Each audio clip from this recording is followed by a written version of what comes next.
안녕하세요. 오늘은 2월 21일 화요일입니다.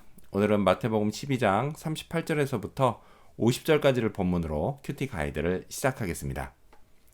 먼저 오늘 이 본문을 통해 제가 묵상한 예수님은 요나의 표적을 보여주신 분입니다. 39절 말씀을 읽겠습니다. 예수께서 대답하여 이르시되 악하고 음란한 세대가 표적을 구하나 선지자 요나의 표적밖에는 보일 표적이 없느니라. 서기관과 바리새인 중에 몇 사람이 예수님께 표적을 보여달라고 합니다.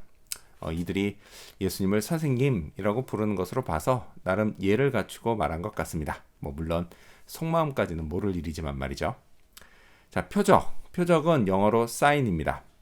그 표적과 기적, 이거 둘 다 놀라운 일이다라는 점에서 공통점이 있지만요. 특히 표적은 어떤 메시지를 깨닫게 해주기 위해서 일으키는 놀라운 일을 말합니다. 지금 이들은요, 예수님이 그리스도로 오신 분이 맞는지 우리가 깨달을 수 있게 놀라운 일을 일으켜달라고 하는 겁니다. 어쩜 이들은요, 하늘이 두 쪽으로 갈라지는 걸 보고 싶었을지도 모릅니다. 자, 하지만 주님은 오직 선지자 요나의 표적밖에는 보일 표적이 없다고 하십니다. 40절 말씀을 읽겠습니다. 요나가 밤낮 사흘 동안 큰 물고기 뱃속에 있었던 것 같이 인자도 밤낮 사흘 동안 땅속에 있으리라.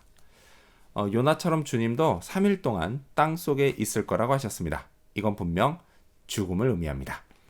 무덤에 안치되고 3일 후에 부활하실 거라는 걸 말씀하시는 겁니다.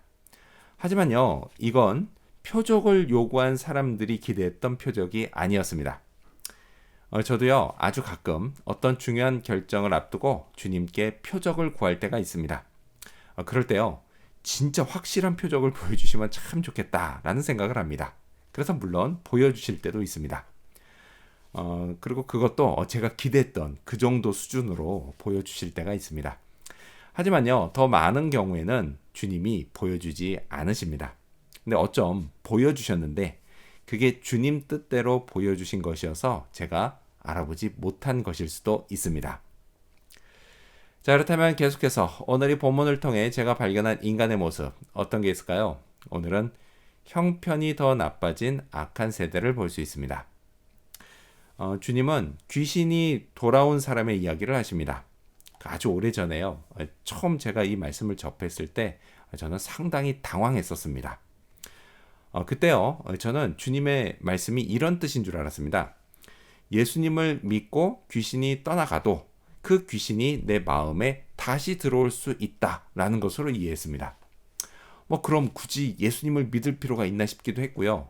또 귀신을 쫓는 예수님의 능력이 그 정도밖에 안 되나 싶기도 했습니다. 지금 생각해보면요, 그때 저는 너무 성급하기도 했고 또 너무 모르기도 했습니다. 주님은요, 이 말씀을 이렇게 마무리하십니다. 45절 말씀을 읽겠습니다. 이에 가서 저보다 더 악한 귀신 7을 데리고 들어가서 거하니 그 사람의 나중 형편이 전보다 더욱 심하게 되느니라. 이 악한 세대가 또한 이렇게 되리라. 예수님이 말씀하신 사람은 예수님을 믿는 사람이 아니라 반대로 예수님을 믿지 않는 사람입니다. 주님은요, 이 악한 세대가 이렇다라고 하십니다. 자, 이 악한 세대는 바로 서기관과 바리새인들을 가리킵니다. 그들은요, 나름대로 종교적인 열심을 내서 자기 의를 쌓았습니다. 그래서 얼핏 보면 그건 죄를 짓고 사는 것보다는 더 나아 보입니다. 주님이 말씀하신 것처럼요, 잠시 귀신을 쫓아낼 수는 있습니다. 하지만 중요한 건 그 다음입니다. 그들은요, 그들 마음을 하나님으로 채워야 했습니다. 그래서 예수님을 그리스도로 믿고 성령으로 충만해야 했습니다. 자, 그렇게 하지 않았기 때문에 귀신이 다시 그들 마음에 들어온 겁니다. 귀신에게 조종당하며 살게 된 겁니다. 자, 그 증거가 뭐냐? 서기관과 바리새인들이 예수님을 십자가에 못 박는데 앞장섰다라는 것입니다. 자, 그렇다면 끝으로 오늘 이 본문을 통해 나에게 주신 교훈이 뭘까요? 그건 새로운 가족을 사랑하자입니다. 49절 말씀을 읽겠습니다. 손을 내밀어 제자들을 가리켜 이르시되 나의 어머니와 나의 동생들을 보라.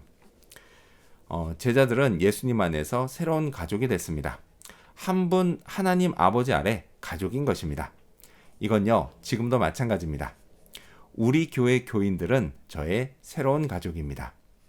한국에서 살며 교회를 다닐 때는요, 이걸 신학적인 개념으로 이해했습니다. 하지만 지금은 그렇지 않습니다.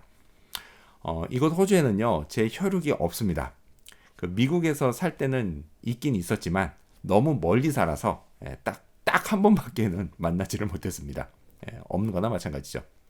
자, 상황이 이렇다 보니까요, 매 주일 만나서 삶을 나누는 우리 교인이 정말 제 가족처럼 느껴집니다.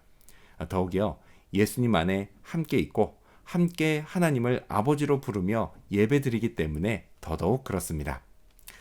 주님은요, 제가 이곳 호주에서도 외롭지 않게 살게 하시려고 우리 교인들을 가족으로 붙여주셨습니다.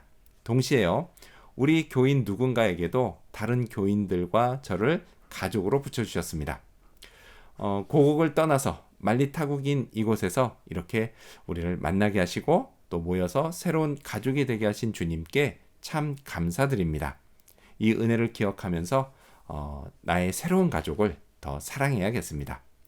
말과 혀로만 사랑하는 것이 아니라 행함과 진실함으로 말이죠.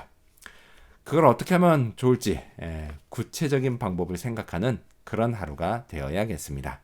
기도하겠습니다. 요나의 표적을 보여주신 예수님, 제가 요구하는 것이 아니라 주님의 뜻대로 보여주시는 표적, 그것을 잘 볼 수 있도록 도와주시옵소서.